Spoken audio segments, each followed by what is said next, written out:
ir validando este tipo de información.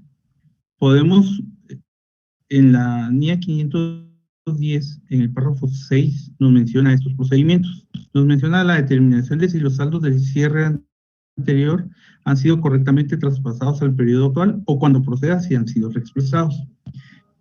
¿Cómo podemos validar este procedimiento?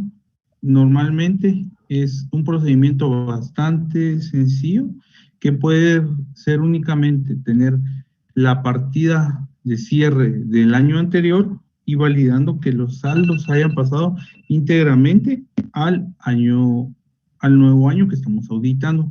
Otra forma puede ser validar que los saldos al 31 de diciembre del año 0 sean iguales a los saldos del 1 de enero del año 1, ¿sí?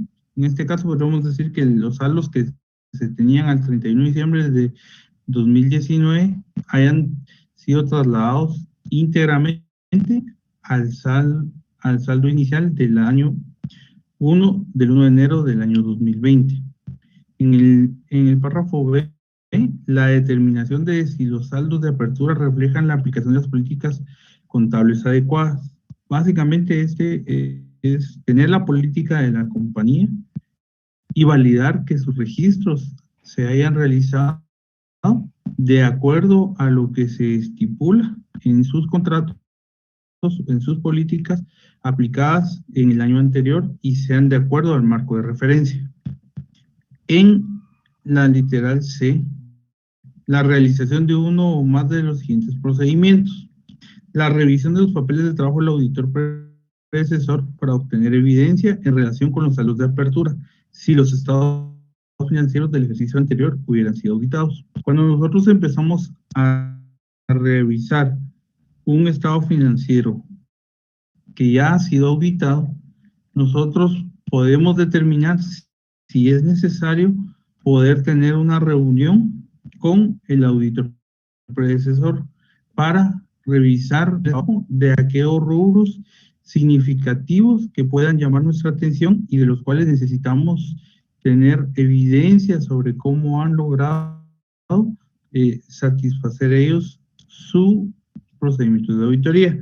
Puede ser que tenga muchas transacciones, por ejemplo, que necesitemos ver cuál fue la forma en que ellos se aseguraron de que estos ingresos hayan sido adecuadamente registrados, poder solicitar, revisar los papeles. Normalmente se emite una comunicación entre las firmas o entre el auditor independiente y el auditor predecesor, donde se le solicita acceso a esta información. El auditor predecesor puede aceptar o puede no aceptar esto. Y obviamente esto incurre en costos para la compañía o el cliente que se está auditando, ya que se requiere más inversión. Porque a veces los auditores pueden no estar abiertos a recibir o a atender. En algún momento pueden ser por horarios, por agenda, y en caso de no poder tener ese tipo de reuniones, se pueden realizar otros procedimientos que de pronto necesiten más tiempo de inversión, pero pueden satisfacerse por procedimientos alternos que el auditor que está realizando la nueva auditoría puede realizar. En este caso puede ser con la validación de documentos del año anterior, puede ser a través de la lectura de contratos,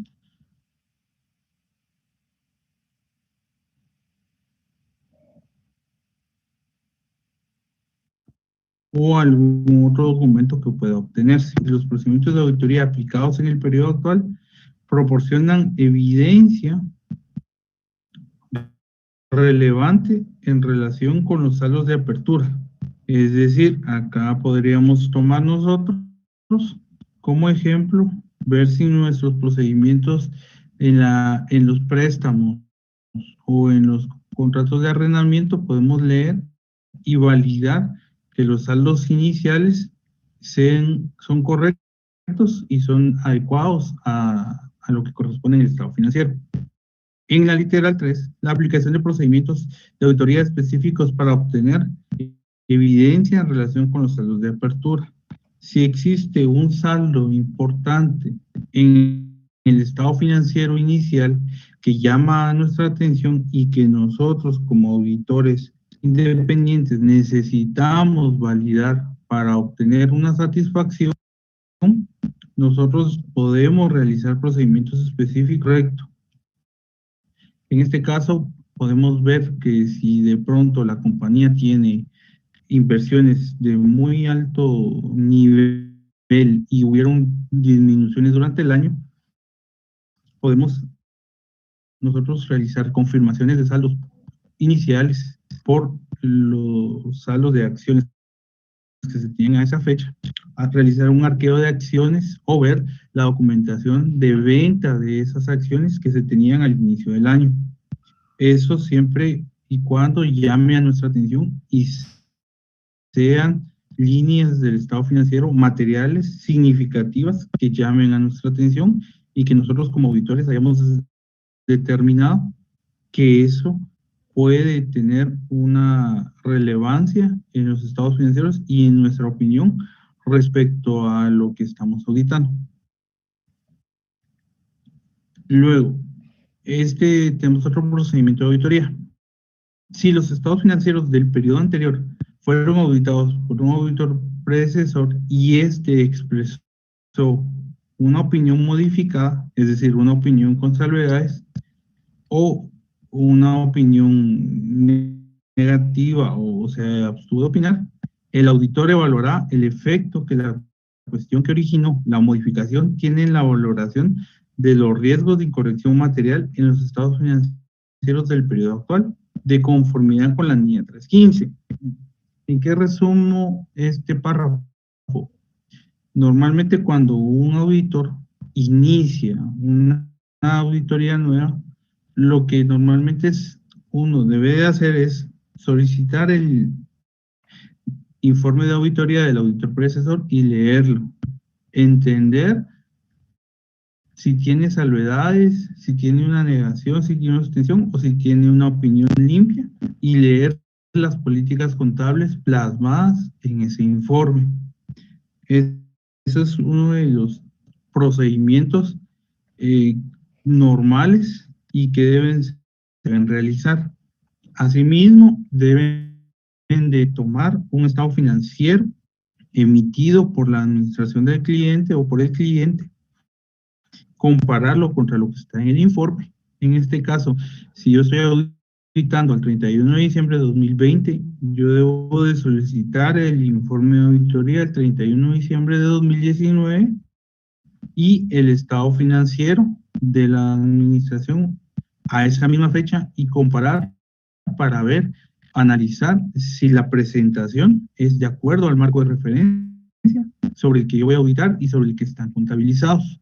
Esto me va a permitir determinar si existen variaciones en las políticas contables, me va a permitir identificar saldos incorrectos o alguna partida o alguna reclasificación que el auditor haya realizado o que la administración haya realizado o no haya realizado, ya que en ocasiones el auditor puede haber tenido una información diferente al de la compañía o nos permite asegurarnos de que la información que le fue proporcionada al auditor predecesor fue íntegra. Esto nos da también la pauta si la administración mantiene una consistencia entre la información que maneja y la información que le da el auditor.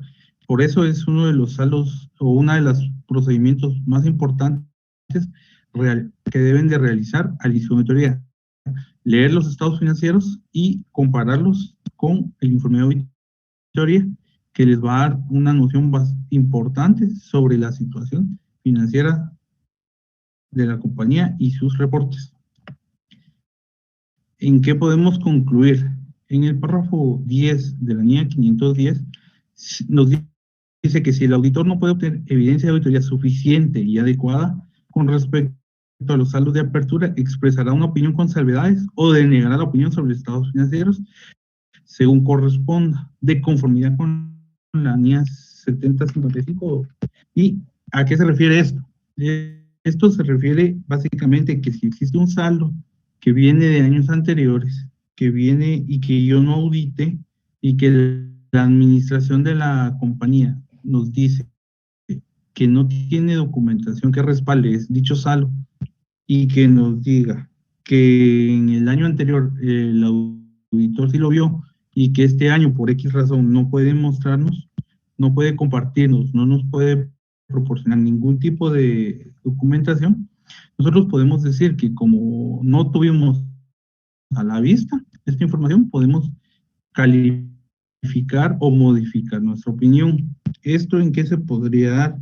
Podríamos tener en el tema de inversiones que en el año inicial o los saldos iniciales se tengan un monto importante, y en el año que nosotros estamos auditando, en este caso el ejemplo podría ser el 31 de diciembre de 2020, la compañía no nos permite confirmar saldos ni accesar al archivo de los títulos de las inversiones, nosotros no nos podemos asegurar de que los saldos que el auditor predecesor dejó registrados o dejó en el informe de auditoría sean correctos. Por lo tanto, no tenemos evidencia de que esos saldos de apertura estén bien, y por lo tanto, desde ese momento, nosotros podemos modificar nuestra opinión. El mismo caso podría suceder con los saldos de los préstamos, que el saldo del préstamo el 31 de diciembre de 2019 en el ejemplo sean incorrectos a lo que es la realidad. Por lo tanto, el saldo al 31 de diciembre de 2020 puede estar modificado. Si nosotros no tenemos cómo documentar o cómo validar que los saldos son correctos, nosotros podemos modificar nuestra opinión derivado de que desde el saldo inicial no tenemos una seguridad de que sea correcto dicho saldo. ¿Sí? Ok, ahora pasamos a la norma internacional de auditoría NIA 3. Y esta NIA básicamente ve todo lo que es identificación y valoración de los riesgos de incorrección material mediante el conocimiento de la entidad y su entorno. En este caso nos vamos únicamente a circunscribir en lo que corresponde a la analítica preliminar. Ya en una sesión posterior van a ver un poquito más la valoración de los riesgos con más detalle. Ok, la NIA 315 y valoración de los riesgos de incorrección material mediante el conocimiento de la entidad y su entorno. El objetivo principal que nos describe esta norma en el párrafo 3 es el objetivo del auditor es identificar y valorar los riesgos de incorrección material. ¿Qué quiere decir con identificar y valorar los riesgos de incorrección material? Todos aquellos saldos significativos que puedan modificar o que puedan influir en la toma de decisiones o en una presentación incorrecta sobre la información financiera de una compañía. Esto puede deberse tanto a un tema de fraude o un tema de error. Nosotros hacemos bastante, como auditores, hacemos bastante hincapié en estos dos. En el tema del fraude o en el tema de error, es mucho más complejo determinar cuándo se puede estar cometiendo un fraude, ya que existe de parte de quien lo esté realizando un trabajo o una colusión para que esta cifra sea modificada. Mientras que cuando es un error es un poco más sencillo, porque es un tema involuntario donde no hay una persona que, o no hay alguien que pueda estar tratando de ocultar información. Por lo tanto, determinarlo es más sencillo, mientras que con el otro puede existir un tema de premeditación que eleva el nivel de dificultad para poder determinar cuando es un fraude. Y esto normalmente se puede emitir los procedimientos tienen la participación de una persona externa o de un tercero que puede validarnos información de forma independiente. De esa forma, muchas personas muchas veces se puede determinar de forma más sencilla si está bien o está incorrecta la información. Obviamente esto también se mitiga cuando uno conoce las operaciones de la compañía que está auditando y sabe del entorno en el cual se maneja la compañía. Tanto en los estados financieros, eh, el auditor, perdón, repetimos, el objetivo del auditor es identificar y valorar los riesgos de incorrección material debido a fraude o error, tanto en los estados financieros como en las afirmaciones. Las afirmaciones o las aseveraciones, como ustedes pueden verlo, y lo van a ver un poquito más a detalle, como les digo, más adelante, van a poder ustedes determinar eh, cómo esto puede ser afectado por las incorrecciones o fraudes, y cada línea del estado financiero tiene una aseveración o una afirmación que puede ser mitigada mediante procedimientos de auditoría, mediante el conocimiento de la entidad y su entorno, incluido su control interno. El control interno es muy importante en las compañías, esto debido a que durante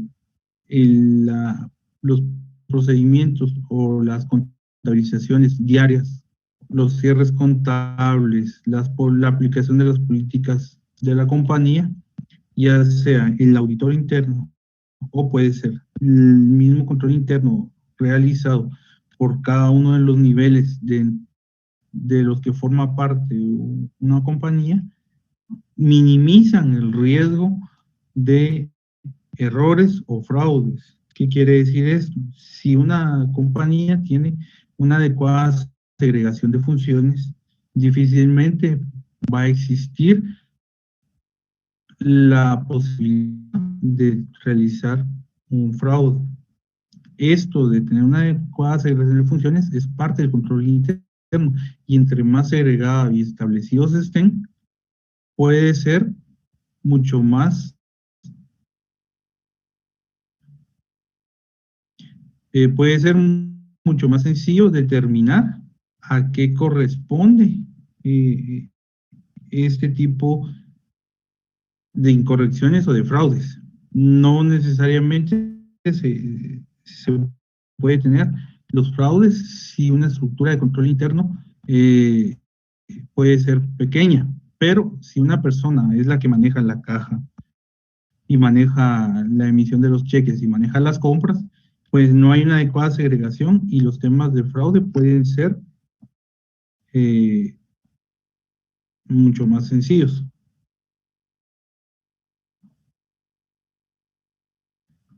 Ok. Dentro de los requerimientos de la revisión analítica preliminar, el auditor aplicará procedimientos de evaluación de riesgo con el fin de disponer de una base para identificar y valorar los riesgos de incorrección material en los estados financieros y en las afirmaciones.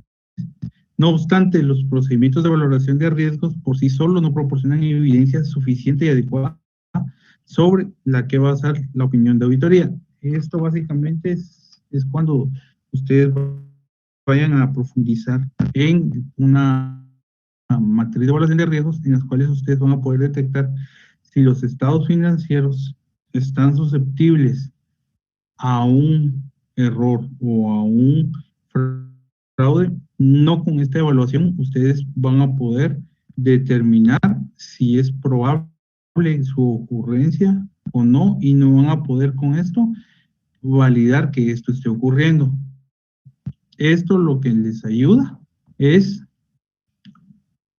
a determinar que la información pueda ser susceptible o no. Es decir, con esto nosotros vamos a poder determinar en qué momento es factible que se dé o que no se dé un fraude, y nos da indicios de si esta línea puede tener algo diferente que llame a nuestra atención, y por lo tanto poder necesitar realizar procedimientos específicos sobre estos rubros para que nos puedan indicar si es necesario la aplicación o no de más procedimientos de auditoría.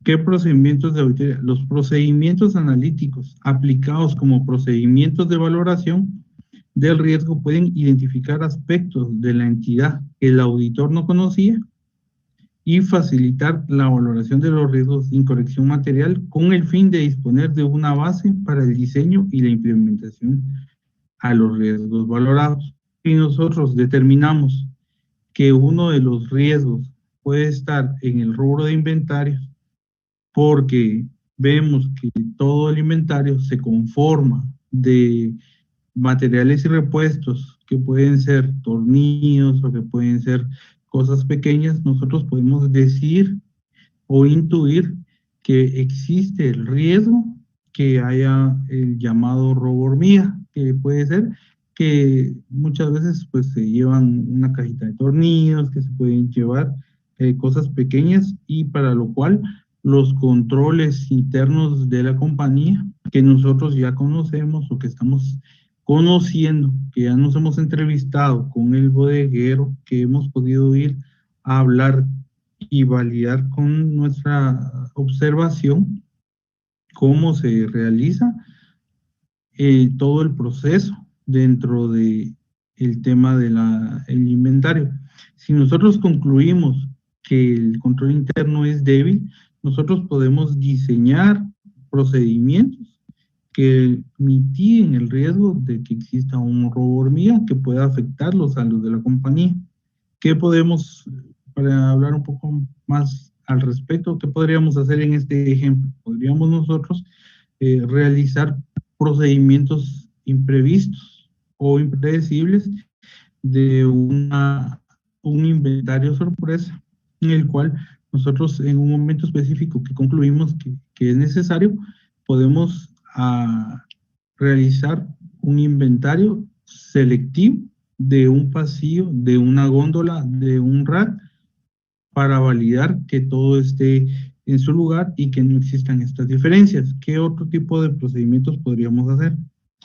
En el caso de las empresas que manejan una caja chica con bastante movimiento, o que podemos ver que la política de la compañía es que cada quincena debe liquidarse la caja chica, y durante la entrevista que nosotros realizamos para ir conociendo a la entidad, validamos que la persona responsable de la caja liquida esto cada mes y su política es cada 15 días, nosotros podemos diseñar un procedimiento que permita validar que la liquidación de la caja chica sea adecuada y sea oportuna, porque puede estar sucediendo algún tema o algún proceso de jineteo de los fondos. En algunos casos ustedes podrán observar que de pronto alguien tiene facturas todavía del año 2019, por decirlo algo, en julio de 2020 y no han sido liquidadas por la caja chica. Entonces esto puede ser una alerta de que algo está pasando en este rubro y por lo tanto puede afectar. Otro rubro importante puede ser el tema de compras. Como les comentaba hace unos minutos, si el encargado de compras es la misma persona que emite los pagos, pues puede haber de pronto una colusión, puede haber algún tema ahí que nos pueda nosotros llamar la atención.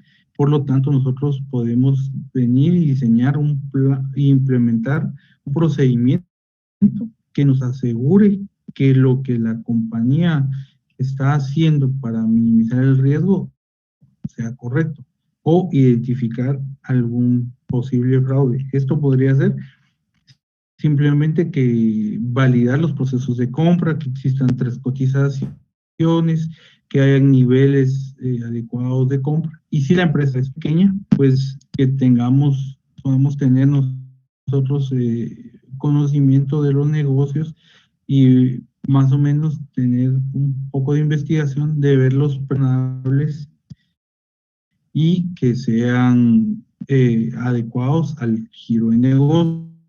Si tenemos una empresa pequeña que tiene un vehículo para reparto de la mercadería, sería muy sospechoso ver que la compañía haya comprado un lote de 100 neumáticos cuando solo se tiene un vehículo. Eso puede llamar nuestra atención. Si la compañía no se dedica a vender neumáticos porque se compró tanto o que cada neumático pueda costar, por decir algo, unos 3,000 quetzales, cuando sabemos que un neumático ronda entre los 500 y los 1,500, dependiendo de la calidad y el ring, ese tipo de situaciones que ya que nosotros conocemos de la compañía, que nosotros estamos viendo en el día a día, podemos ir validándolos. En estos tiempos que estamos, pues todo desde casa o en su mayoría desde casa, nosotros podemos seguir manteniendo estas reuniones de forma virtual, podemos entender el negocio. Hoy en día podemos ver que un servicio de mensajería para entrega de los productos es muy recurrente. Entonces, de pronto el año anterior no se tenía y este año sí se tiene, pues es muy lógico.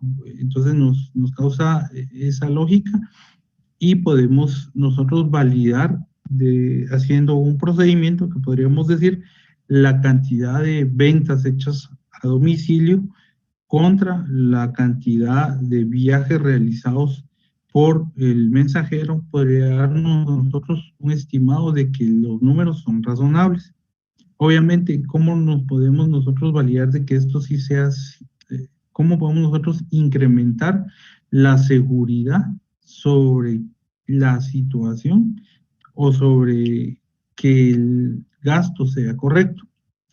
Normalmente, cuando uno hace un pedido, por ponerles un ejemplo, pues nos piden que la dirección, el nombre, el número de teléfono.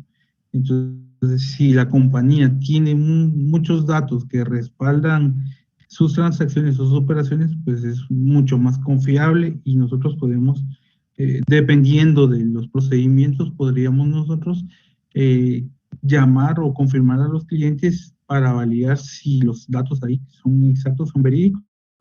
Claro, todo esto va a depender de la materialidad, de la importancia que tenga dentro del estado financiero estas ventas y estos saldos para el tema económico. Los procedimientos analíticos, continuando acá, con los procedimientos analíticos aplicados como procedimientos de valoración del riesgo, pueden incluir información tanto financiera como no financiera, como por ejemplo la relación entre las ventas y las superficies destinadas a las ventas o el volumen sobre el tema de las ventas, dependiendo de qué tantos envíos.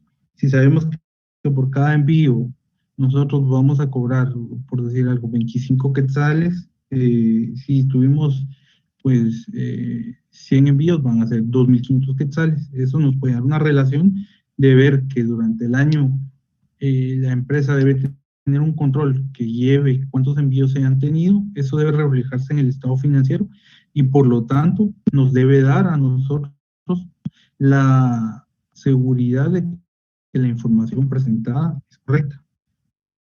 Esto nuevamente es importante y es clave validarlo al tener la información financiera en nuestras manos, pero no es solo de tener información financiera, tenemos también información no financiera.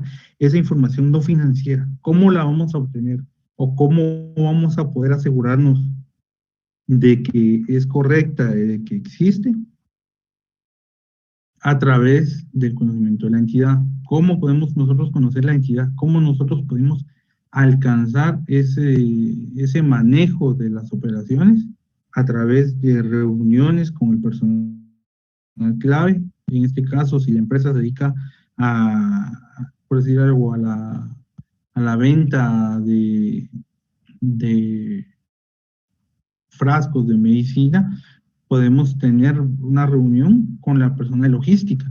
La persona encargada de logística o el gerente de logística puede decirnos cuál es su manejo de inventario, cuál es su forma de despacho, cómo ellos tienen programadas las rutas de entrega, a través de quién maneja, cada cuántos pedidos tienen por día, cómo venden ellos. Hoy en día todo va relacionado con redes sociales. La mayor el mayor canal de ventas desde hace mucho tiempo era el canal de ventas de persona a persona, visitando las salas de ventas de los clientes. Hoy en día todo se está moviendo a los temas de redes sociales. La mayor parte del comercio hoy en día se está dando a través del e-commerce. Nosotros podríamos ver si la cantidad de pauta que está teniendo una empresa en las redes sociales es lógica con respecto a sus ventas. Y esto es un poco nuevo para nosotros. Nosotros podemos ver en las redes sociales, en las distintas plataformas, y ellos tienen información estadística que nos puede servir y que podemos nosotros validar y ver cuál es el costo o el monto de inversión que ellos están incurriendo en redes sociales, y eso viene en una serie de estadísticas. Podríamos ver cuántas conversaciones se generaron por una publicación, cuántas ventas se realizaron por una comunicación o por una pauta, y eso nos debería hacer sentido con lo que están vendiendo. No puede ser posible que estén invirtiendo, por decir algo, 5 quetzales y estén generando ventas de 100, porque de pronto es muy poco para el alcance, y de pronto si invierten en publicidad 20,000 y están generando solo 10,000 de ingresos, pues no está prevista con la gente encargada de la generación de publicidad en redes sociales que nos explique cómo es que esto funciona. Y luego de entender esa información que no es financiera, aplicarlo a los números o a la información financiera que nos traslade la administración, en la cual nosotros debemos de poder tener el alcance para poder determinar si es razonable o no es razonable con nuestros procedimientos de auditoría. Entonces ya después de eso podemos nosotros concluir que debemos de diseñar un procedimiento que valide, por decir algo, hablando en voz alta, es validar las conversaciones donde la persona que supuestamente hizo la compra sí sea correcto, que exista el perfil, que sí se dio la venta, que sí se pagó la publicidad, que los ingresos sí llegaron.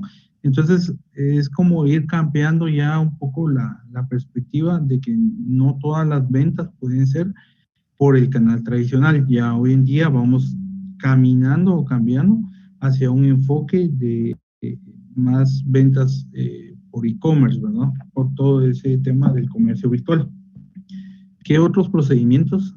Siguiendo acá, siempre les dejo el párrafo de la NIA donde ustedes pueden consultar. Los procedimientos analíticos pueden ayudar a la identificación de la existencia de transacciones o hechos inusuales, así como de cantidades, ratios y tendencias que pueden poner de manifiesto cuestiones que tengan implicaciones para la auditoría. Las relaciones inusuales o inesperadas que se identifiquen pueden facilitar la identificación de riesgos de incorrección material, especialmente los debidos a fraude.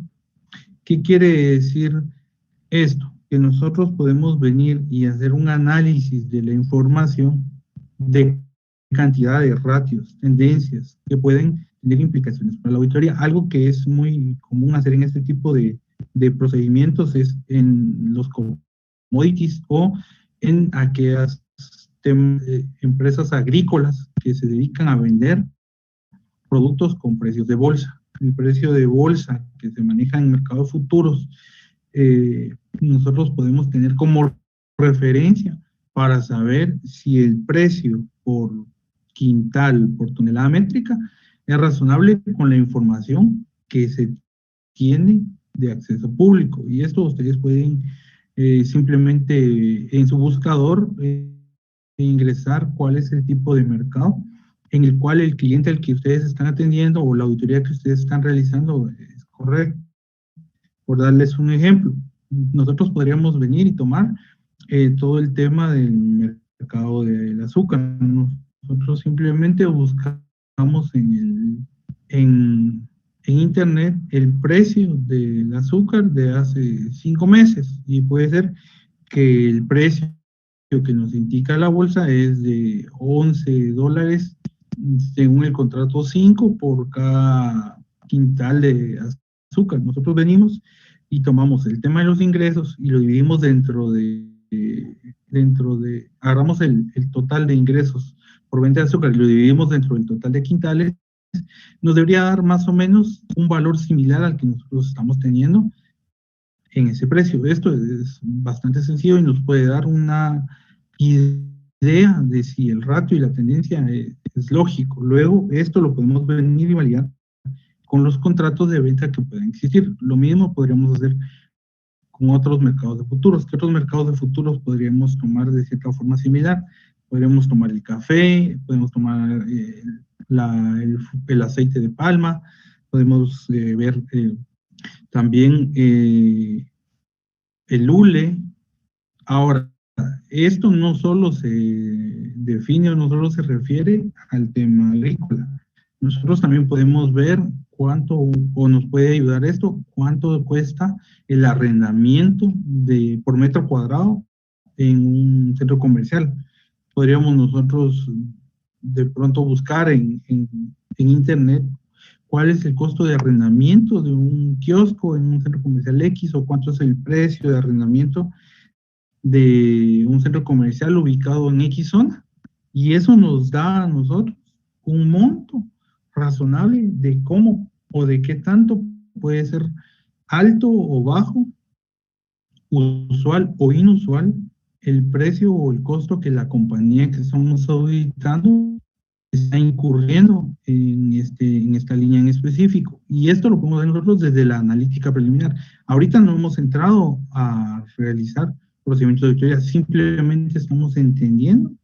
Por eso los números son tan gruesos o son, no solo nos están dando la pauta de qué puede estar pasando y qué no puede estar pasando.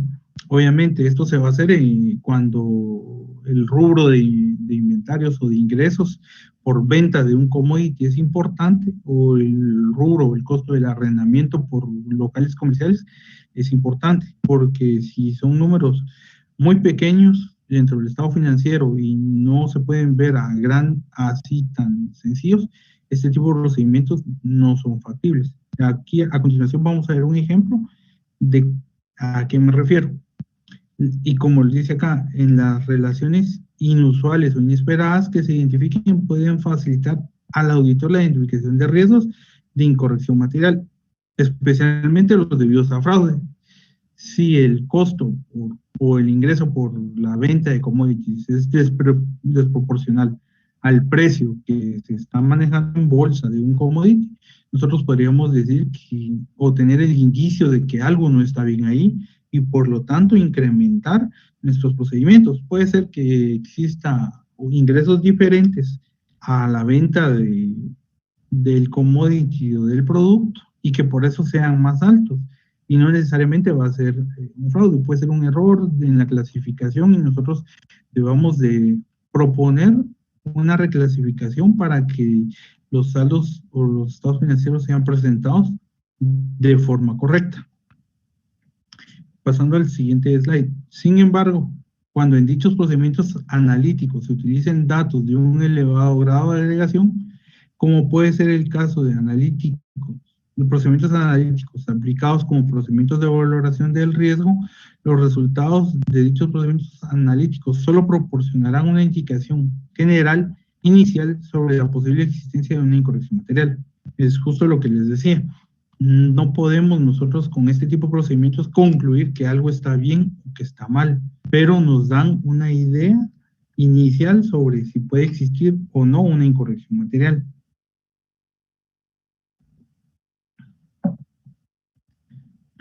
En consecuencia, en dichos casos, la consideración de otra información obtenida durante la identificación de riesgos de incorrección material, conjuntamente con los resultados de dichos procedimientos analíticos, puede facilitar al auditor la comprensión y evaluación de los resultados de los procedimientos analíticos. Si yo concluyo que los ingresos son razonables con los precios de bolsa que yo manejo, o los ingresos por el arrendamiento de centros comerciales son razonables con los que yo logré determinar a grosso modo, o que los costos son razonables con lo que yo pude analizar, pues yo puedo concluir que necesito más o menos procedimientos analíticos o procedimientos para responder a los riesgos en esas líneas. No quiere decir que con esto voy a dejar de hacer procedimientos. No quiere decir también que voy a hacer procedimientos o no, porque esto es lo que me da la pauta de si algo está bien o algo está mal. Luego, en algunas entidades de pequeña dimensión pueden no disponer de información financiera, intermedia o mensual que puedan utilizarse para la aplicación de procedimientos analíticos. ¿Qué quiere decir esto? Que las empresas pequeñas de pronto no cotizan en bolsa, o que de pronto la información no la puede determinar por buscar en internet la información, porque de pronto la empresa es más pequeña y no podemos hacer este tipo de procedimientos. Entonces acá la NIA nos dice que en estas circunstancias, aunque el auditor puede aplicar procedimientos analíticos limitados con el fin de planificar la auditoría u obtener alguna información a través de indagación, puede resultar necesario que el auditor planifique aplicar procedimientos analíticos para identificar y valorar los riesgos de incorrección material cuando esté disponible un primer borrador de los estados financieros de la entidad. Ok, los procedimientos analíticos preliminares se hacen muchas veces a una fecha intermedia, porque estamos iniciando la auditoría, no necesariamente a la fecha de opinión.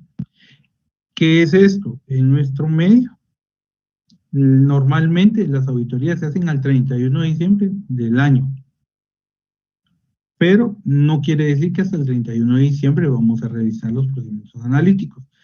Podemos realizarlos en la fecha en que estamos haciendo la planeación. Normalmente, si ustedes han podido tener la oportunidad de verlo en sus empresas, estas son las visitas iniciales o las visitas de planeación que se hacen normalmente a partir de julio, agosto, septiembre, octubre, e incluso noviembre de cada año, en el cual el equipo de auditoría o el auditor que esté realizando el trabajo llega a la compañía y con la información disponible a esa fecha empieza a realizar sus procedimientos. Ahora, a nivel de balance general, el auditor normalmente puede comparar el año anterior, que en este ejemplo podemos decir el 31 de diciembre de 2019, con los movimientos o con el saldo del balance general al 31 de julio de 2020, por decirles algo. Entonces, en ese caso, el auditor va a poder revisar qué pasó entre un año y los siguientes 7 meses. En el estado de resultados, la comparación más viable es hacerlo entre julio de 2019 y julio de 2020, por decirles algo, que permite ver que los niveles de ingresos en ambos años son razonables y están sucediendo las situaciones de una forma razonable, ya que normalmente los negocios se mantienen con un crecimiento o una variación razonable. Razonable podemos hablar un 10, 15, 20%, dependiendo del giro del negocio.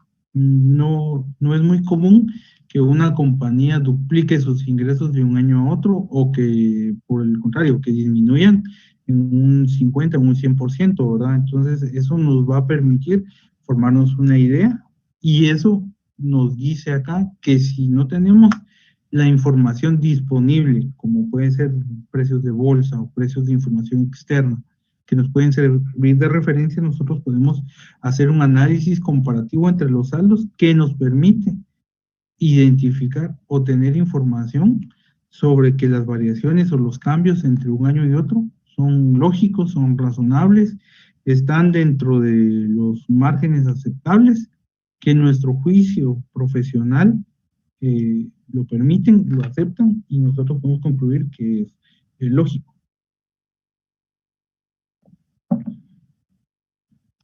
Acá les tengo un ejemplo de una analítica preliminar. Ok, acá podemos nosotros ver que la compañía que del ejemplo ejemplo, tiene un total de activos de 5.5 billones en el año 2020 y en el año 2019 5.1, tanto en el activo como en el pasivo. Si ustedes pueden observar,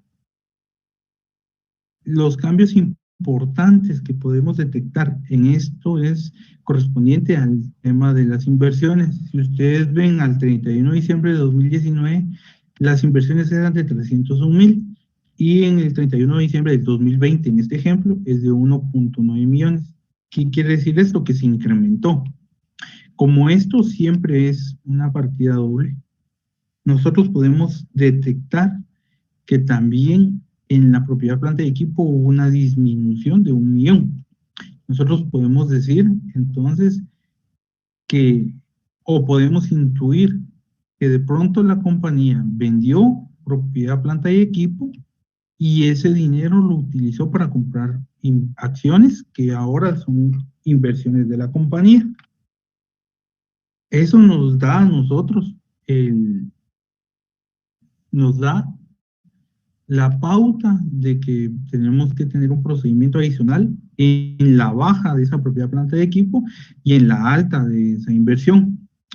O puede ser que la compañía no vendió esa propiedad planta de equipo y puede ser que haya sido un terreno que la compañía aportó en otra compañía y que hoy en día ya no es una propiedad planta de equipo, sino que es una inversión. ¿Esto qué nos indica? Que puede ser que esta compañía incrementó su porcentaje de participación en otra compañía que ya existía y que ahora es dueña en un porcentaje mayor. Esto ya nos empieza a amarrar con el marco de referencia. Si es un marco de referencia NIF, nos diría que nosotros debemos de evaluar si debemos de aplicar el método de participación sobre estas inversiones en otra compañía. O de pronto, y el porcentaje de participación es superior y se tiene el control, nos diría que esta compañía debe de consolidar estados financieros con la siguiente compañía. Y esto lo estamos detectando en este ejemplo, en la revisión preliminar. Es decir, desde el inicio nosotros simplemente con leer los estados financieros nos damos la idea de que esto ya puede estar pasando. Luego podemos analizar cada línea del estado financiero. Ustedes pueden ver acá caja y bancos entre un año y otro, su variación es únicamente 87,000 quetzales. No hay mucho cambio. Representan un 19% versus un 23%, se mantiene muy estable. La cuenta por cobrar es igual, la cuenta por los inventarios se mantienen similares, y es únicamente esas dos líneas en el activo. ¿Y en el pasivo qué pasa? En el pasivo tenemos que los cambios significativos son en la línea de cuentas por pagar, que tienen 154,000, y luego tenemos en las cuentas laborales por pagar, que cambia a 197,000. Luego de esto, algo más importante acá es el capital. Nosotros podemos ver que el capital se incrementó en 200,000 quetzales. Pues 200,000 quetzales lo haya hecho en efectivo y ese efectivo se usó para también incrementar el tema de las inversiones, porque si ustedes se dan cuenta, las inversiones incrementaron 1.599.000 y la propiedad planta de equipo disminuyó en 1.053.000. Nos quedan ahí más o menos 400,000 o 500,000 quetzales que no se han explicado. Eso se pueden explicar a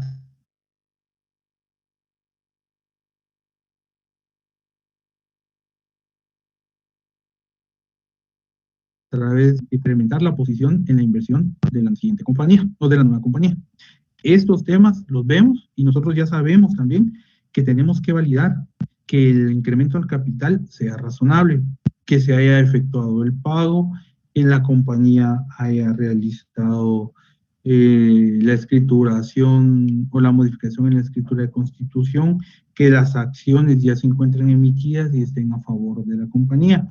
Aquí vamos a empezar a ver ya temas cualitativos, porque ver que el incremento en el capital se da, no queda solo a nivel de monto, porque el capital es una línea muy importante, porque ahí nos indica cuánto le corresponde a cada accionista de utilidad o de pérdida correspondiente a su participación dentro de la sociedad.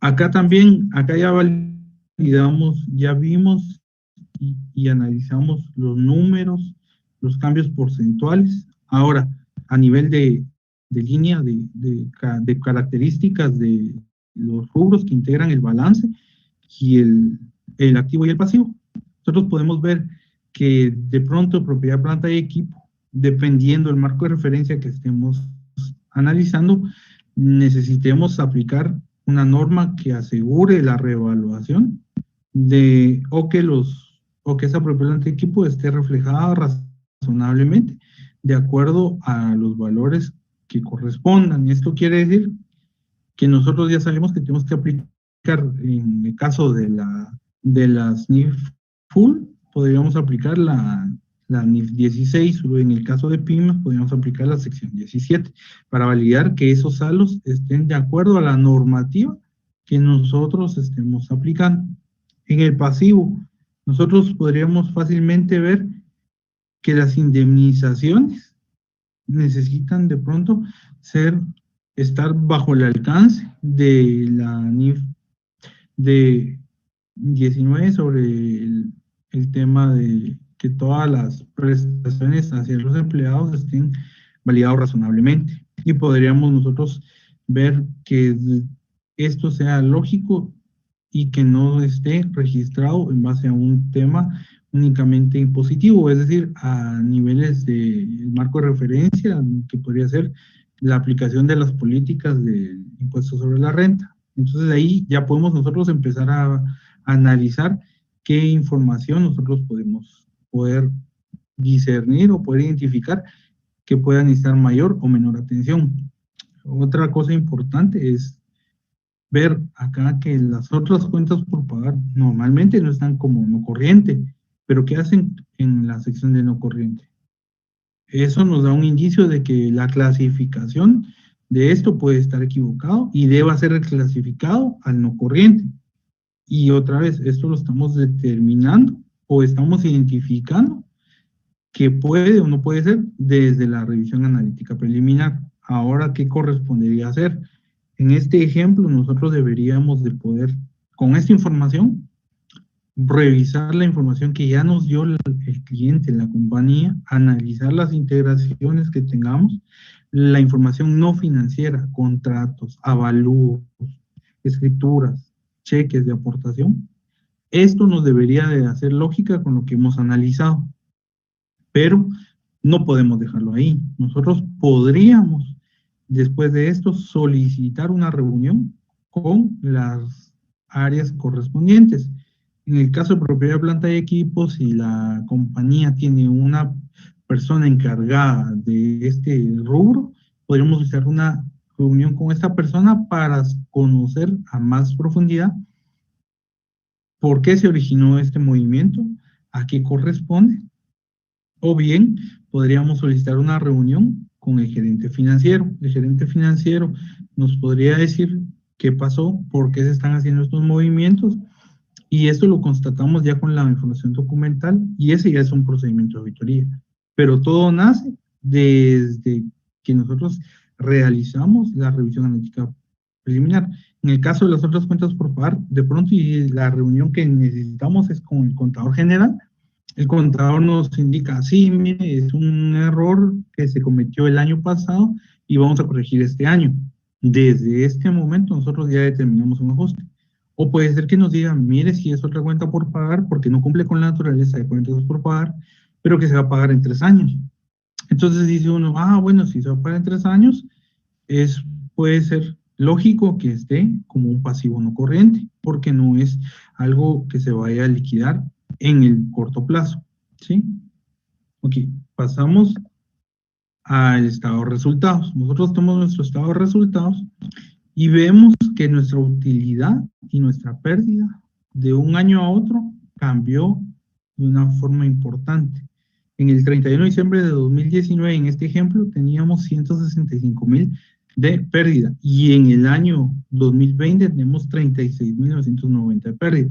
Y si nosotros analizamos desde los ingresos se mantienen, apenas tienen una variación de 23,000. Sin embargo, los costos tienen un cambio importante y se incrementa en 584,000. Pero, y nuestro margen también se incrementa, ¿sí? Perdón, nuestro margen disminuye en 561,000, pero nuestros gastos de administración disminuyen. Nuestra utilidad operativa en el año 2020 es más alta y en el año 2019 es baja. Nuestros otros ingresos y gastos pues no son tan importantes ya que no superan ni el 1%. Ahora, ¿qué podemos analizar de acá? Esto es como tener la analítica preliminar. Otra vez, estamos iniciando la auditoría, no hemos todavía llegado a hacer procedimientos de auditoría, y ya formales, ya que esto es únicamente nuestra revisión analítica preliminar. A mí me llaman la atención varias cosas, y lo pongo en porcentajes porque muchas veces es más fácil de ver que los números gruesos que podamos estar analizando. Vemos que el costo de ventas en el año 2020 representa un 40% de los ingresos y en el año 2019 representan apenas un 25%. ¿Qué pasó ahí? ¿Por qué se incrementó un 15%? Eso ya es una alarma, porque normalmente no pueden incrementarse tanto los ingresos sin una explicación razonable. Perdón, los costos de venta. Los ingresos se mantuvieron, no tienen más que 23,000 quetzales de diferencia. Yo debería acá, en este caso, ir dependiendo de la compañía, puedo ir con el gerente financiero para que me explique, puedo ir con el gerente de producción para que me explique por qué los costos cambiaron, puedo ir con el contador general y que ellos me expliquen qué es lo que está pasando. Si yo tengo ya información y ya conozco al cliente, yo puedo intuir a qué corresponde. Otra cosa que llama mucho la atención, no sé si lo han notado, son los gastos de administración y ventas. Es muy raro que una compañía tenga gastos de administración y ventas que representen un 59% o un 79% de los ingresos. En una regla no escrita dicen que los gastos de administración y ventas deben de representar menos de un 20% de los ingresos anualmente. Hay quienes dicen que debería ser un 10%. Entonces no es lógico que sea tan alto. Entonces, sin empezar a auditar, nosotros ya podemos determinar que estos números no son tan lógicos y podrían requerir un entendimiento mayor. De pronto, y es un gasto de una sola vez y tiene una explicación lógica de por qué este monto o este porcentaje es tan elevado en relación, y puede ser que sea una reclasificación hacia los costos, pero entonces nuestros márgenes están equivocados. La empresa de que los precios de venta de pronto son muy bajos, de que deben de tener un plan para minimizar sus costos, hacerlos más eficientes con el fin de obtener mayores utilidades, pero es solo con la apreciación de esta analítica que nosotros como auditores podemos empezar a tener indicios de dónde podrían haber problemas y que nosotros podríamos recomendar a una auditoría. Ahí estamos agregando valor con nuestro trabajo para la toma de decisiones de la compañía. Entonces, y solo estamos analizando, no sabemos qué vamos a encontrar cuando entremos a realizar procedimientos a detalle. Y este es el trabajo o es la función de esta revisión analítica preliminar. Ahora, hablábamos anteriormente sobre información financiera y no financiera. Si ustedes se quedan acá con los 3.8 millones de ingresos en ambos años, acá en la siguiente slide, nosotros podemos ver que en este caso, a mí se me ocurre que esta compañía se dedica a vender frascos de vitaminas. Nosotros podríamos decir que cada frasco de vitaminas en el 2020 se está vendiendo a 25.67 y en el 2019 se vendió a 30.62. Y se vendieron 150.000 frascos en el 2020 y se vendieron 125.000 frascos en el 2019. Esto nos lleva a estos montos de ingresos. Esto es ya aplicación de información no financiera, porque nosotros estamos teniendo información de terceros sobre los procedimientos y operaciones de la compañía. ¿Por qué cambia o por qué disminuye un precio de un año con otro? Puede ser por la competencia, que la competencia es muy agresiva y que ha obligado a que la compañía disminuya su precio de venta y eso le ha afectado en su margen. Pero allá en los ingresos no se veía que había una implicación de volumen. Aquí ya podemos profundizar un poco más. Otra vez, solo estamos haciendo análisis de información preliminar, no estamos haciendo procedimientos de auditoría que nos permitan tener una mayor satisfacción de estos números. Luego, tenemos también el costo. El costo dice que en 31 de diciembre de 2020 era de 10.27 y el costo del 31 de diciembre de 2019 es de 7.65, se incrementó. No es muy común que los ingresos disminuyan y que los costos se incrementen. Normalmente se incrementan los ingresos y el costo se mantiene, se incrementa marginalmente o disminuye. Creo que a alguien se le activó el micrófono. Ok, gracias. Okay. El costo entonces se incrementa. Si ustedes se dan cuenta, las unidades son las mismas que los ingresos. Y aquí tenemos nuestros costos. ¿Para qué nos sirve esto? Esto nos sirve para determinar, si se dan cuenta, es más fácil entender los valores a este nivel de costo unitario, ¿sí?, que en los valores totales. Esto nos puede servir para poder ir con la gente de producción y consultarles por qué se incrementa tanto, a qué corresponde, hay una nueva maquinaria, la materia prima se encareció, y nos va dando pautas y hacia dónde nosotros debemos de ir. Si se compra una nueva maquinaria, de pronto se está depreciando de una forma incorrecta, porque si se compró este año, porque tanto, o de pronto es muy costosa la maquinaria, y ahorita no se ve en este primer año el incremento, y podemos decir que por esa nueva maquinaria se incrementaron en 25.000 frascos la producción, y eso minimizó el efecto en los ingresos, ¿sí? Y que en los años subsiguientes puede ser que ese número se duplique. Pero nosotros entonces desde esta analítica preliminar ya vamos teniendo idea de qué va pasando en la compañía. Esto es información no financiera con información financiera que nos permite identificar aquellas transacciones o situaciones que pudieran tener un impacto o una incidencia en la información financiera y en la toma de decisiones. Es algo bien sencillo acá que les quise traer, ya que todo lo que hablamos anteriormente prácticamente se resume acá, y que ustedes pueden tomar desde acá un ejemplo de cómo esto se aplica y de cómo se puede analizar.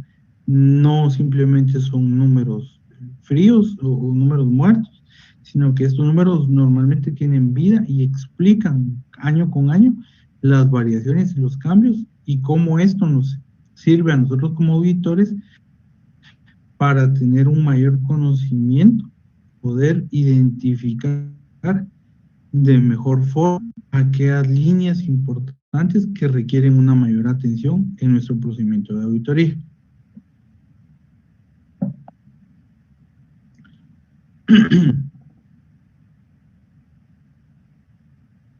Ok, ahora pasamos a la norma internacional de auditoría, a la NIA 320, la importancia relativa o materialidad en la planificación y ejecución de la auditoría.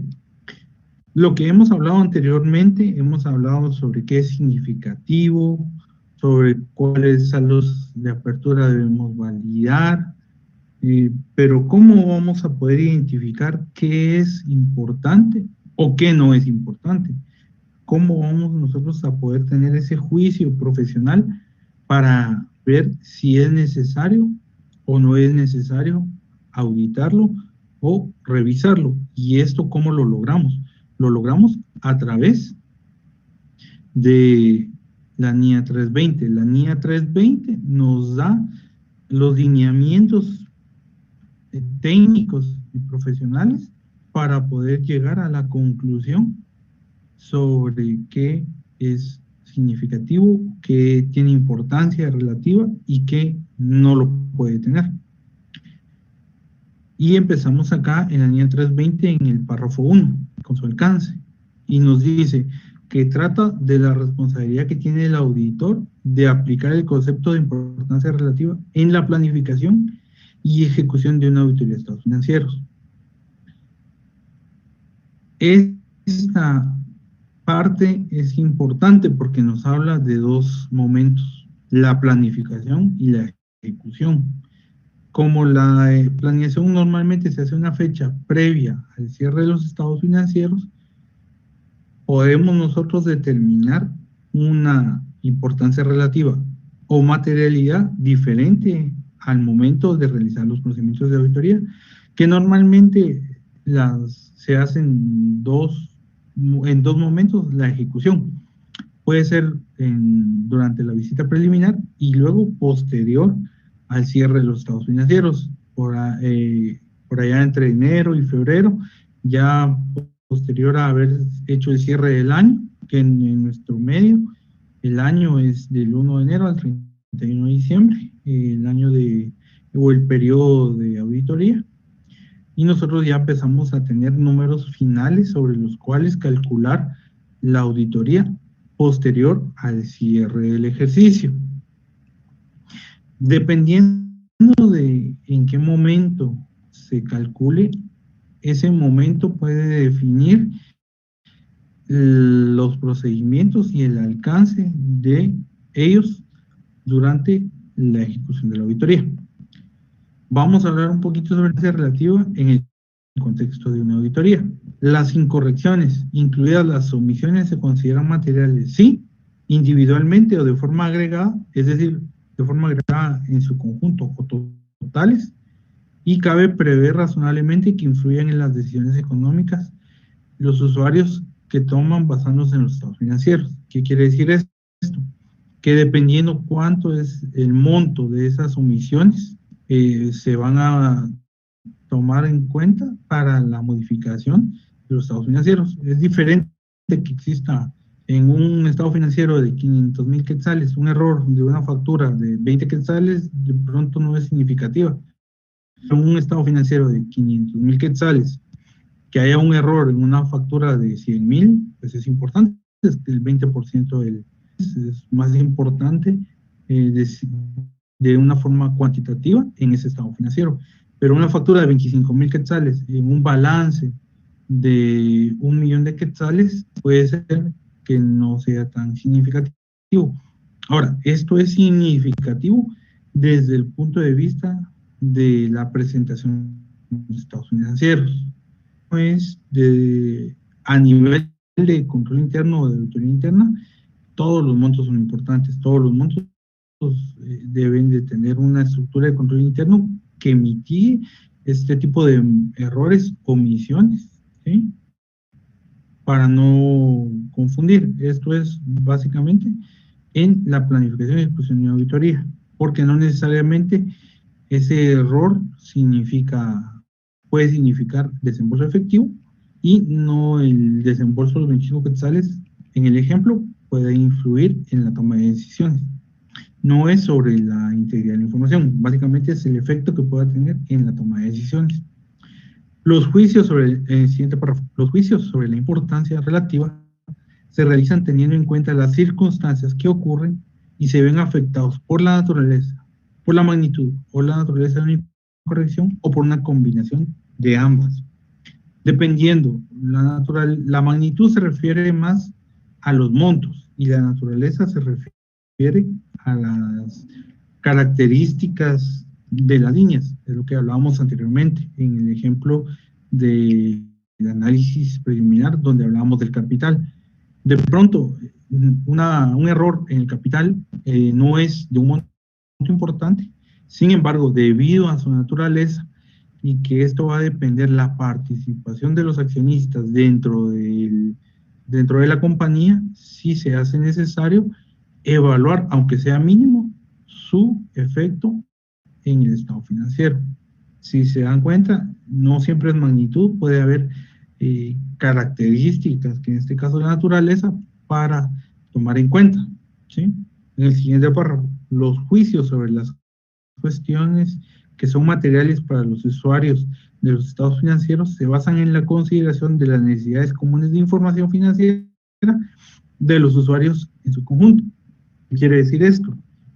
Que los usuarios de los estados financieros se centran o ponen su atención en un rubro específico. ¿Y esto de qué va a depender? Va a depender del tipo de entidad para la cual está constituida. Podemos dar aquí un par de ejemplos. Una empresa que está dedicada al lucro, normalmente los accionistas se van a centrar o van a tener su atención en las utilidades del año. Se van a enfocar en cuánto fue que generó la compañía. O un accionista o no que su empresa se dedica a construir un activo fijo y no está generando ingresos durante el tiempo que se esté construyendo el activo fijo o la propia planta y equipo, la atención de esta persona se va a centrar en los activos de la compañía, no se va a centrar en la utilidad porque aún no es momento de centrarse en eso. Ahorita es momento de ponerle atención a la construcción. Esto pasa mucho en el ámbito inmobiliario. Durante los primeros 2 o 3 años, dependiendo del proyecto, se enfoca toda la atención en la construcción y ya cuando está en etapa de venta o de generación de ingresos, ya sea dependiendo del negocio, se puede centrar la atención en los ingresos o en las utilidades.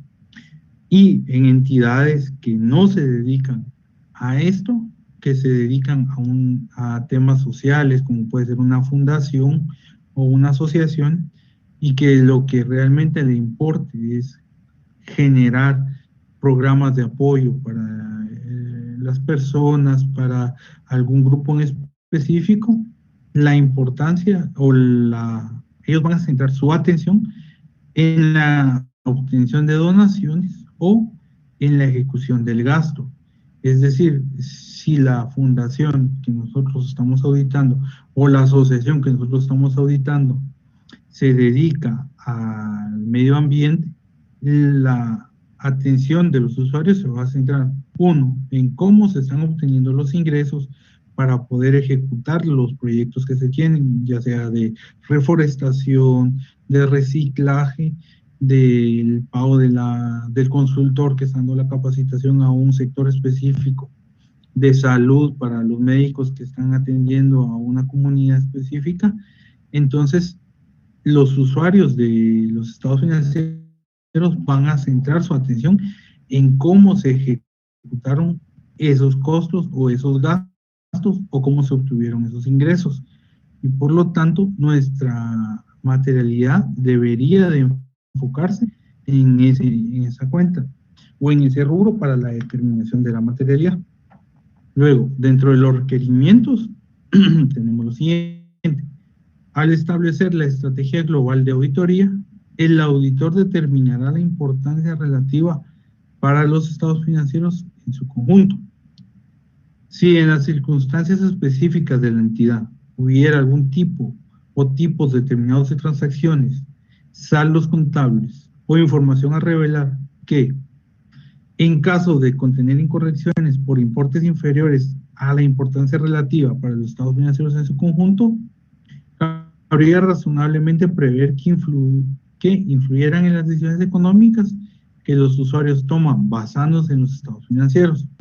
El auditor determinará el nivel o los niveles de importancia relativa a aplicar a dichos tipos concretos de transacciones, saldos contables o información a revelar. Ok, ¿qué dijo ahí?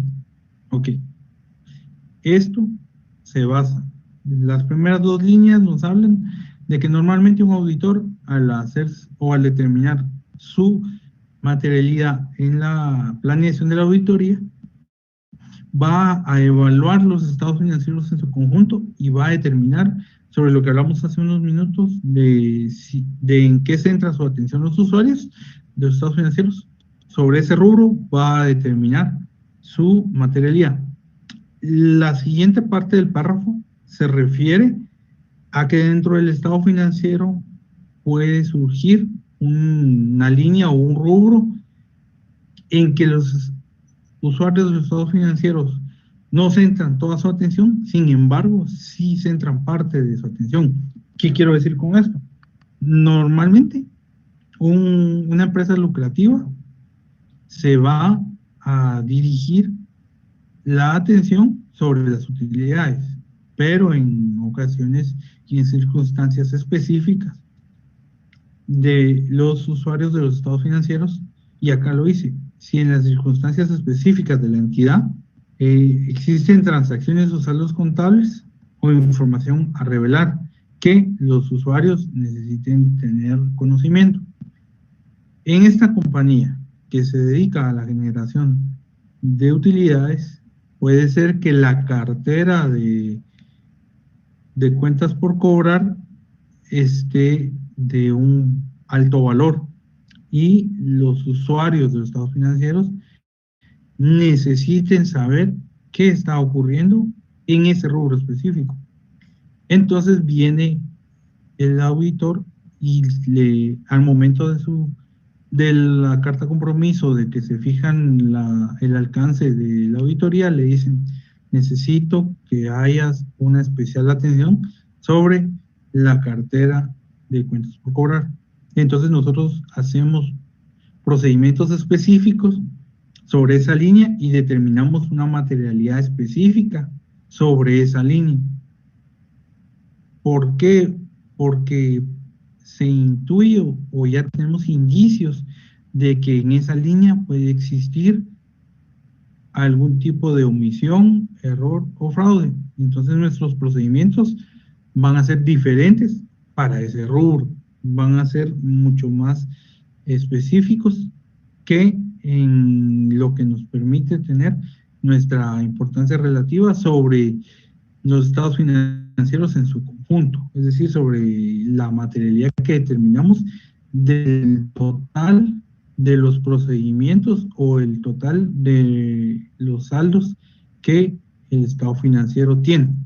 En una fundación puede ser que la auditoría se centra normalmente en los gastos y en los ingresos por la ejecución del presupuesto, pero puede ser que existan algunas situaciones de inventario, de medicina, de materiales de apoyo educacional, que puedan tener una susceptibilidad a un error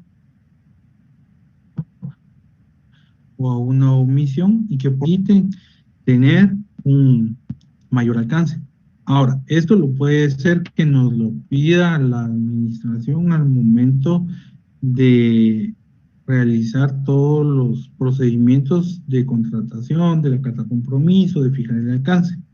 Ahora, puede ser que esto no salga de esa situación, sino que el auditor, con su juicio profesional, decida que debe de extender sus procedimientos sobre alguna línea que llama a su atención y que considere que pueda ser susceptible a algún tipo de riesgo diferente a los estados financieros en su conjunto.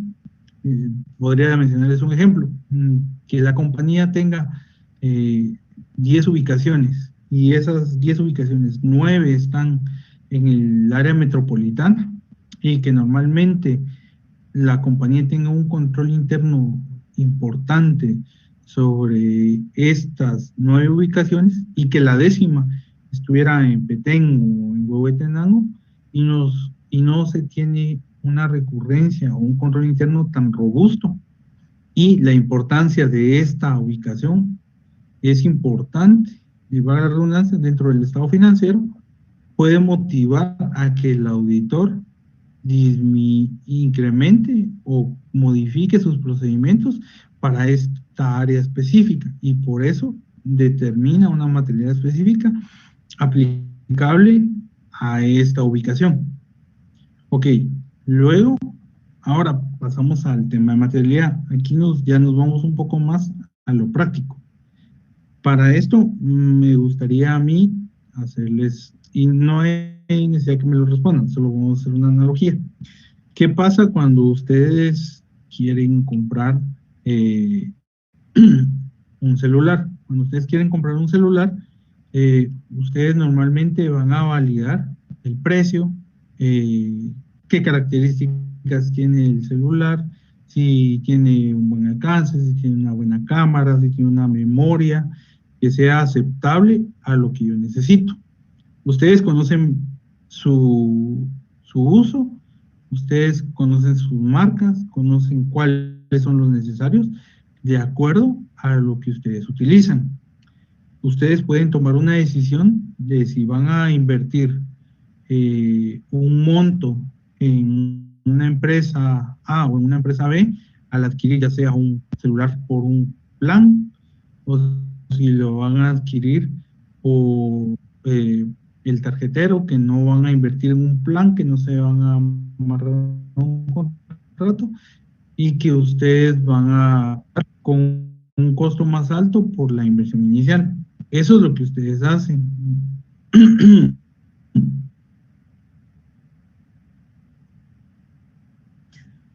O lo que existen ciertas diferencias que nos indican o que nos dan a nosotros una pauta de cuándo cambiar esa decisión.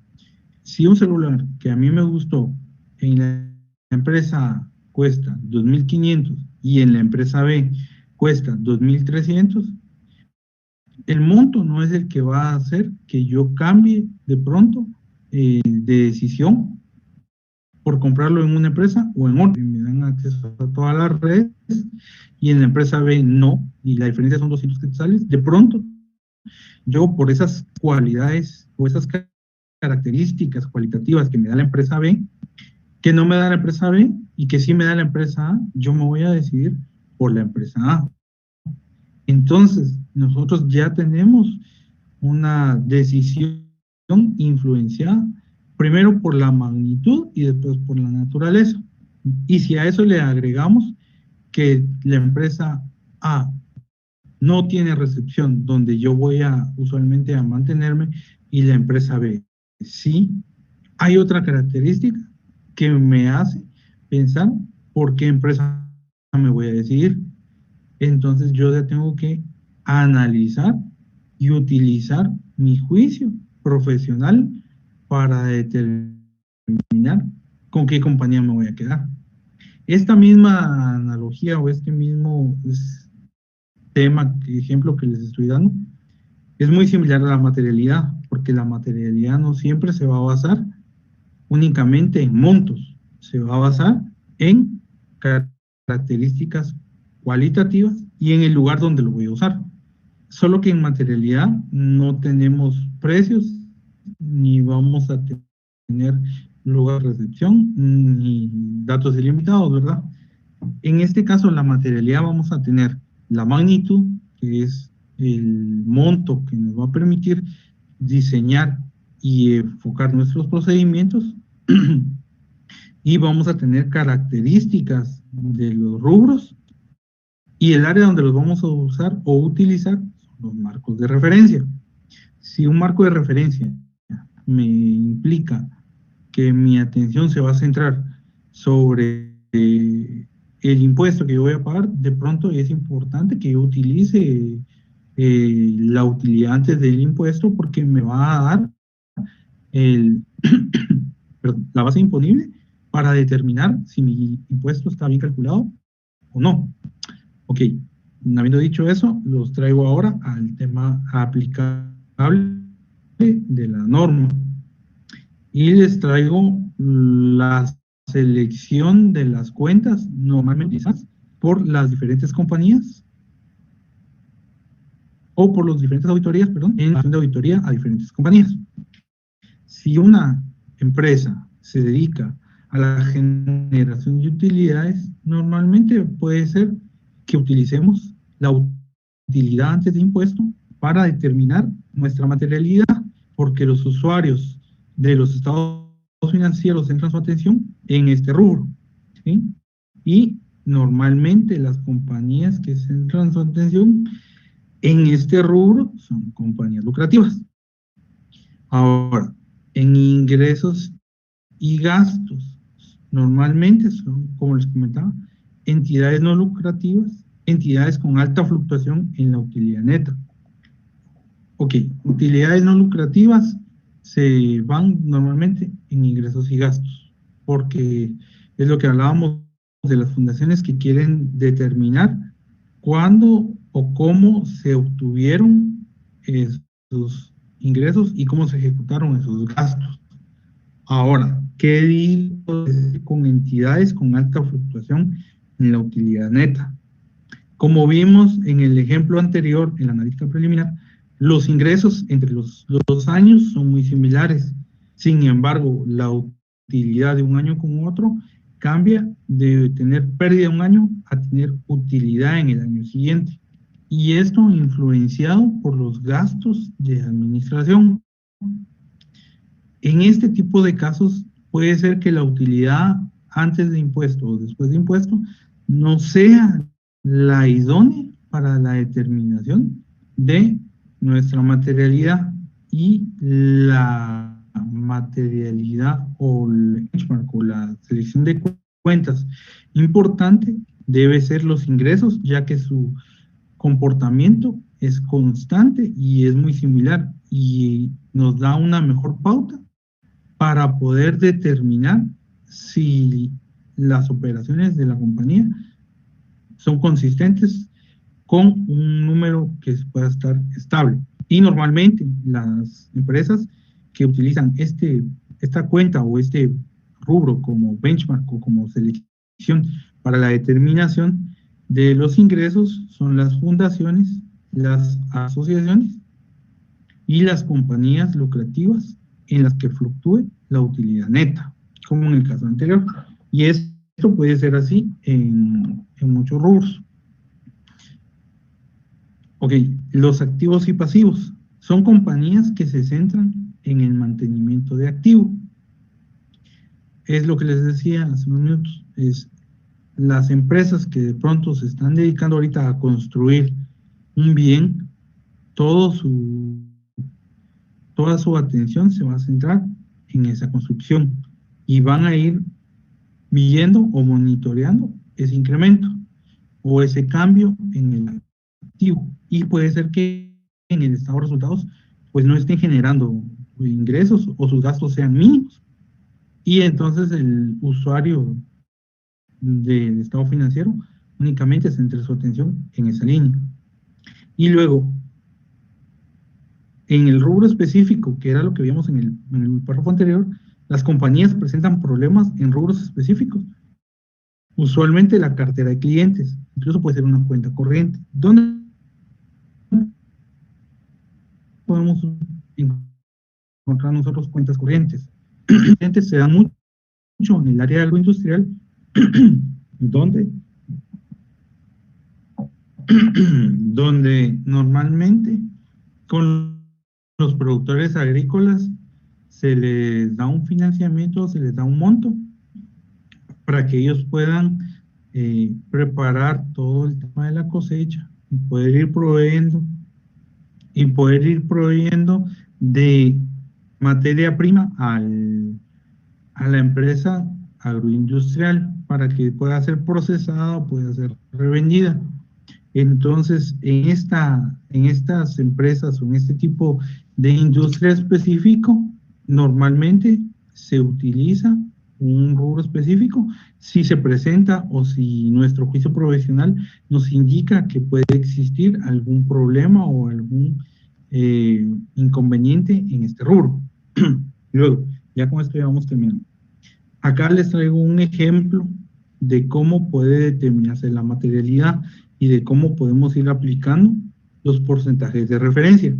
Los porcentajes de referencia no los dicta la NIA, En algún párrafo menciona el 5% normalmente utilizado. Sin embargo, nuestro juicio profesional nos debe indicar cuánto puede ser el monto correcto según nuestra apreciación y según nuestro conocimiento para utilizar y aplicar en nuestros procedimientos. Tenemos 3 ejemplos. Y tenemos el primero que corresponde a la utilidad antes de impuesto. La utilidad antes de impuesto en una empresa lucrativa, en este ejemplo, es de 120,000.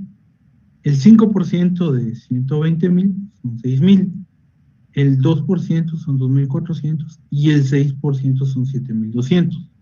Ahora, nosotros, ¿cómo vamos a decidir cuál de estos 3 porcentajes se nos hace más razonable utilizar al momento de extender nuestros procedimientos?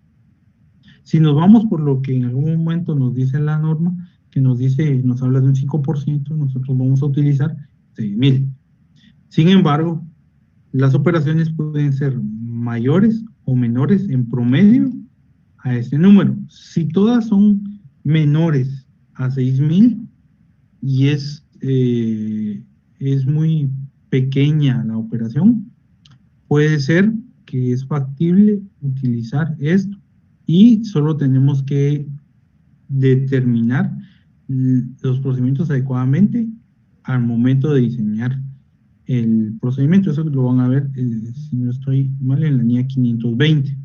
Luego, si yo utilizo el 2,400 y todas las transacciones que existen son superiores a 2,400, me tocaría realizar procedimientos sobre el 100% de las transacciones, cosa que no es, por metodología o por norma, cosa que no es razonable porque las auditorías no se realizan sobre el 100% de las transacciones, sino que se realizan sobre una base razonable y realizamos muestreos para validar los rubros. De pronto, el 6%, que son 7,200, las transacciones en promedio están entre los 8,000 o que están entre los 6,000. Esta puede ser la mejor referencia para la determinación de nuestros presupuestos, de nuestros procedimientos, ya que nos permitirá tener una satisfacción de las cifras con una eficiencia operativa de nuestros procedimientos. Es decir, no vamos a hacer demasiado trabajo y tampoco trabajo. Vamos a poder encontrar un de los ingresos, donde una compañía con ingresos de 800,000, si nosotros revisamos un 5 o utilizamos una referencia del 5%, quiere decir que vamos a revisar todos los documentos o facturas, por decir algo, superiores o iguales a 40,000 quetzales. Y si los ingresos son 800,000, esto quiere decir que de pronto vamos a tener que revisar muy pocos documentos porque la mayoría pueden ser menores a 40,000. Si utilizamos el 2%, nosotros podemos decir que vamos a revisar todas las transacciones iguales o superiores a 16,000 y esto puede requerir que nuestros procedimientos pues, no sean pocos, pero tampoco sean demasiados. Si nosotros utilizamos el 6% en este ejemplo, que son 48,000 quetzales sobre los ingresos de 800,000, puede ser que todas las partidas que la empresa maneja sean menores a 48,000 y no vamos a revisar ningún tipo de procedimiento. Entonces puede ser que no sea aconsejable y que la aconsejable sea la utilización del 2%. En los activos, si una compañía tiene activos por 1.4 millones y las transacciones o las facturas que se están incurriendo para poder llevar a cabo esta construcción son mayores a 29,000, pero menores a 72,000, puede ser que si yo uso 72,000, no voy a revisar ningún documento. Si yo uso el 2% y todas las facturas son arriba de 29,000, sí voy a revisar bastantes, pero Si nosotros conocemos la industria o el cliente, nosotros ya tenemos una idea de cuánto es la cantidad que normalmente utilizan ellos en sus transacciones y podemos ver si son muchas, si son pocas, si vamos a tener una suficiente alcance para la documentación de estos procedimientos que sirven posteriormente para concluir sobre nuestra opinión. Luego, el 6% de este ejemplo de los activos son 87,000. Si todas las transacciones normales de la compañía son menores a 87,000, si yo utilizo este, puede ser que no sea el más adecuado porque no voy a revisar muchos documentos. Esto quiere decir, en el ejemplo, si yo estuviera auditando estas compañías en este momento, yo utilizaría todas las que están marcadas en rojo, porque me darían un procedimiento o un alcance muy razonable de acuerdo a cada rubro analizado dentro de esta auditoría. Ok, luego con esto concluyo la parte acá de la presentación y solo quisiera consultarles si tienen ustedes alguna consulta.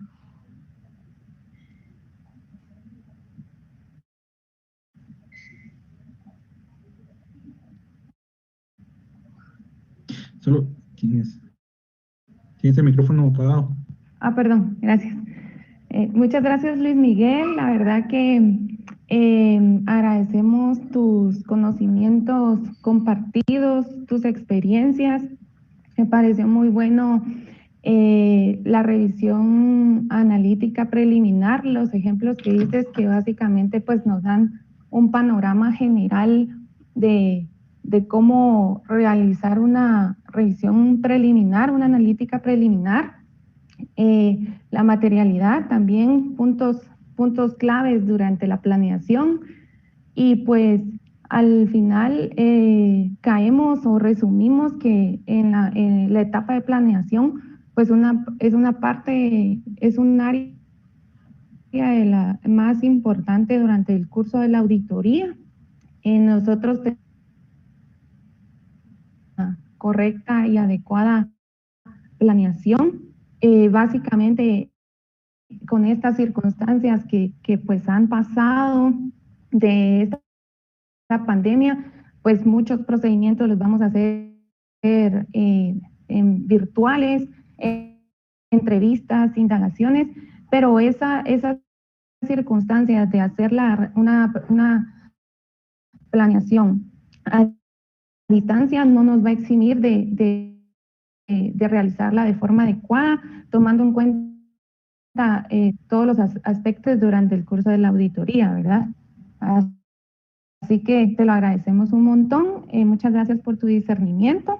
Hasta el momento, pues, no tenemos alguna pregunta.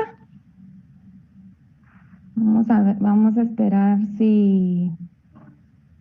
dar unos minutos si no tienen alguna inquietud adicional. Okay.